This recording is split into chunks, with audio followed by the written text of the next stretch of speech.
Today we shall take up a very important topic for discussion. During this corona COVID menace, without realizing the ghastliness of the situation, both in India and abroad, some of our internal enemies within the opposition parties, people who have been bought, people who work for news in terms of TV and other agencies, have been carrying on a propaganda against the national interests of this country by saying that Modi has been destroying the very roots of democracy and the so called pluralism. Now, we have to answer this very important question. I'm sorry, many newspapers have not been very active in this particular matter. What is pluralism? There is nothing new in Hinduism in terms of pluralism. The Hindu society is a society in which people of various ways of living, people slightly varying in ways of dress, food matters, decorations, customs, inherited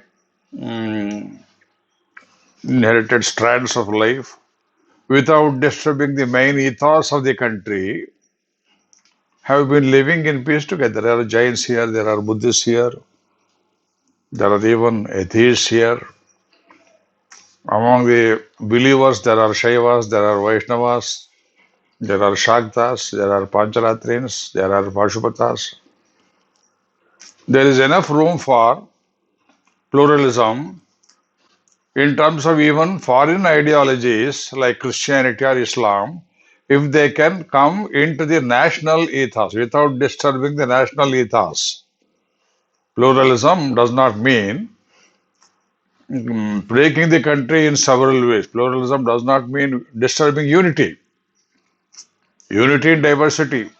You don't have it in Christianity, you don't have it in Islam, you don't have it in communism. It's a stereotyped ideology.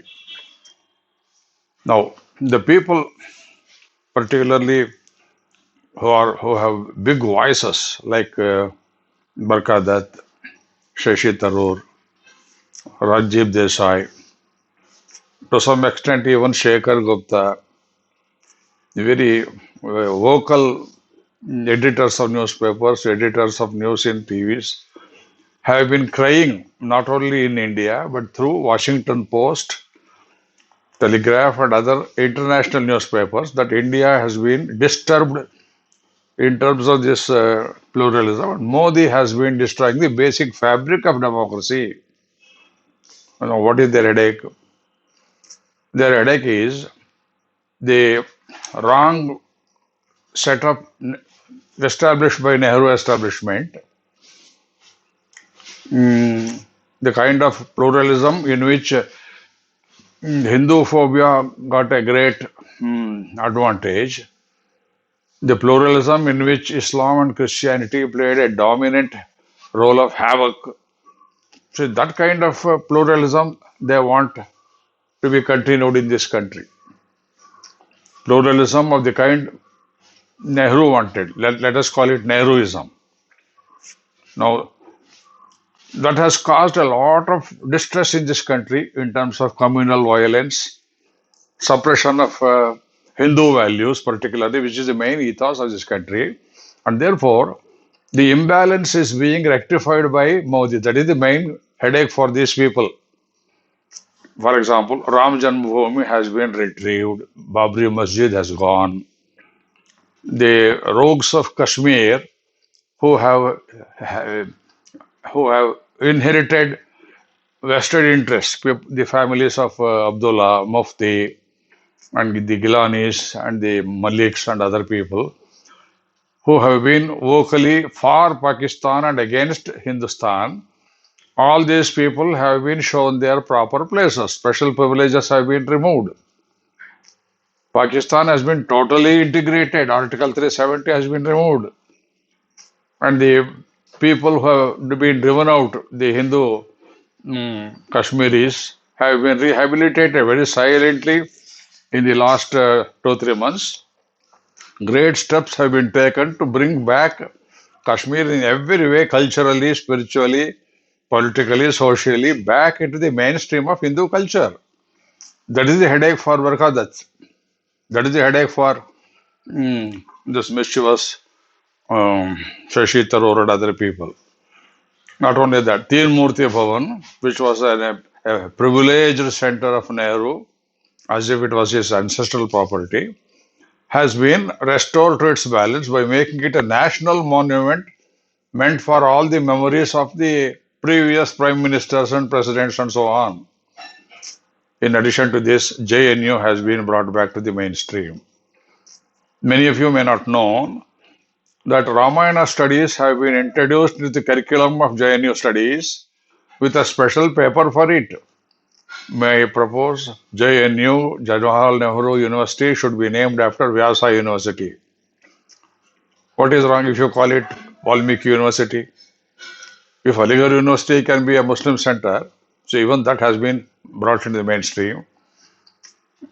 Should we not be grateful to Vyasa and Valmiki who have founded in a way this great culture which you now enjoy, the privileges you enjoy? So that is another headache for these anti-Hindu, anti-Indian, anti-national interests. And therefore, pluralism does not mean anti-India.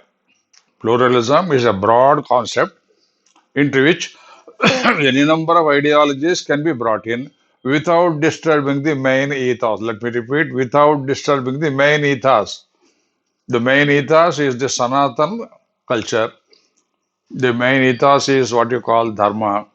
And with dharma as the foundational value of this country, there can be space for other people to be accommodated. And therefore, let us not be carried away by propaganda that pluralism is being destroyed. Chanakya described our society of his government as pluralistically determined monism, not monistically determined pluralism. That is communism. Pluralistically determined monism. The center should be strong. There should be federalism. Now, federalism does not mean Mamata Banerjee fighting with Modi. It does not mean Pinarayi fighting with Modi. It is not states versus the center. Center and the states must have a proper harmonious relation, and therefore, in terms of culture, in terms of spirituality, in terms of social values, filial family values, what we call pluralism must have a respectable a respectable place in our social life. That's my submission.